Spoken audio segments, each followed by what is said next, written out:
Hello and welcome back to my channel. Today we are going to talk about FASD and abstract concepts.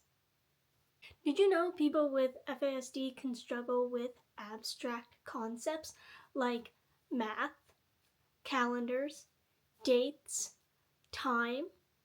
I remember that still to this day, math being a very hard thing for me to learn. It's not something that comes easy for people with FASD.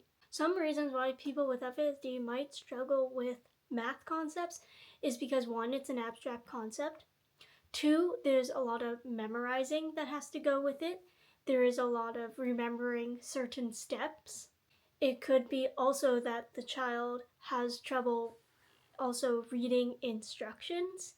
So how are you going to ask a student to do a math problem if they can barely read the math problem to begin with? Some things that people with FASD might struggle with when it comes to math is not really understanding what a number is and what it represents, difficulty with basic math skills, relying on calculators or fingers, confusion with math symbols, unable to remember where to begin work on a problem, left to right, right to left, difficulty understanding math vocabulary, confusion when many math terms are used for the same concept, addition, total, sum, altogether, in all, overwhelmed by too much on a page. Oh yeah, I remember that being a thing. Confusion when to use a math operation or concept. Inability to read or understand or solve word problems, because you need reading skills to be able to do that. Inability to determine which strategies to use for word problems. Difficulty with number sequence. Unable to quickly locate a page in a textbook. The other one that I talked about was concept of calendar, dates, times, years.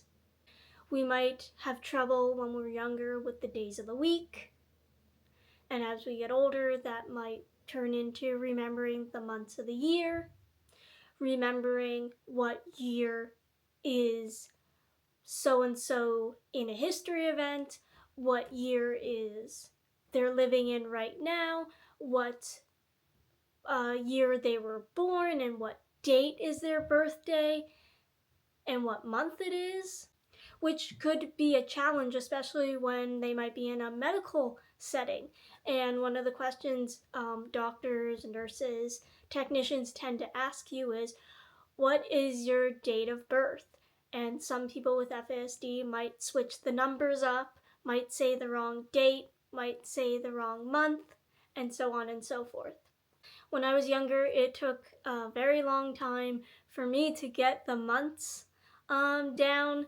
Even now, my mom will pop the question and be like, what month are we in, Camille? And I have to go, what month are we in? Hold on. I might know the month, like it's April, but I might not know the number that corresponds to that month. I can't tell you. April is, see, we're gonna do this live. So January, February, March, April. So the month is 04. That was a live demonstration of me struggling to, like, it's not something that I can just be like, yep, it's the 4th. No. And I definitely can't tell you what the date is. I don't know. I know today, as I'm filming it, it is a Monday, but I don't know what number day it is for this month. I'm gonna look it up because I don't know it. It is Monday, April 28th, but I didn't know that off the top of my head. Another abstract concept is telling time. It took me a long time to get the concept of reading time on a clock. Digital is much easier for me to read than an analog clock. And if I'm reading an analog clock, it needs to have all the numbers around for me to go 5, 10, 15, 20, 25, 30, 35, 40, 45, 50. Of course, digital is always going to be the easiest for me. I can just click my phone, look at the time, and be like, oh, it's 3:34. Cool. If I have an analog clock, I'm going to be like, okay, the shorthand, that's at 3, 5, 10, 15, 20, 25, 30. I'm going to have to go through that whole, and it's going to take me a little bit longer for me to get. Another one are, I don't know if this is abstract, but this is definitely something about time, is people with FASD have a concept, might struggle with the concept of time blindness. And that is the concept of time passing by. Here's a really good definition. People whose internal clock is consistently off may have what some psychologists refer to as time blindness. While underestimated how much time has passed tends to cause the most problems, it is also a problem for someone to overstimulate how much time has passed and potentially cut events short as a result. I did not realize I struggled with time blindness until I got a co-op as a retail worker. And as you know, if you work retail, there are no clocks around. So you have no awareness, or I couldn't figure out how much time ended up passing. I could not figure out when I should eat my lunch. I had no idea how long it took me to do said activity. I had no idea when I started and when I ended. And so when I was working, I needed to make sure that I had a watch on me at all times to be able to check how much time was passing, because I internally can't do it. People with FASD might need someone to monitor said time.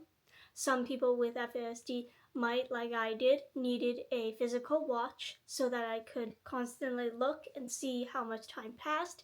Some people with FASD might benefit from alarms being set so they don't have to look at their watch constantly. I also find that's a problem because since I can't physically feel time pass, I overly check my watch. So an alarm might be beneficial. So if someone with FASD, if that alarm hasn't gone off, that means the hour hasn't ended yet. That is all for the video today. I hope you enjoyed it, and I hope you learned something about FASD and abstract concepts and why we tend to struggle with those concepts. Alright, don't forget to like, comment, and subscribe, and I'll see you on the next video. Bye guys!